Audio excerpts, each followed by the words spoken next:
Mūsu Latvija – maza valsts ar pārsteidzoši daudzveidīgu dabu.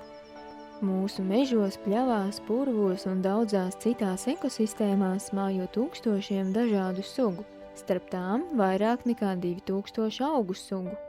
Interesanti augi ir rasenes, tām dziedzermatiņu galos veidojas tāda kā rases pilieniņi, kuri ar saldo smaržu pievilina kukaiņus, bet šie pilieniņi ir lipīgi un nekur prom pievilinātais kukaiņs vairs netiek. Tas ar dažādu enzīmu palīdzību tiek sagremots un uzsūkts. Par kukaiņu daudzveidību arī mēs sūdzēties nevaram. Pagaidām zināms vairāk nekā 12,000 sugas, bet katru gadu tiek atklātas arvien jaunas.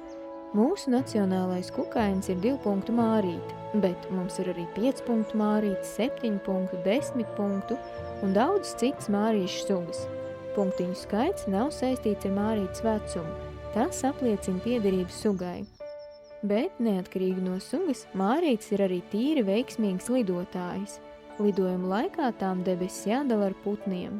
Latvijas teritorijā konstatēts 379 putnu sugas. Viena no lielākajiem putniem mūsu valstī ir gulbji.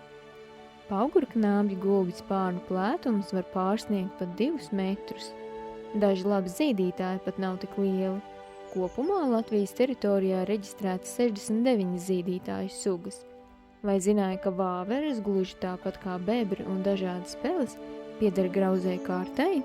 Arī viņu priekšzobi aug visu mūžu, tāpēc šad un tad jāuzgrauž kaut kas cirts, lai mazliet tos padeldētu. Bet vāveres uzturā lieto arī sēnes.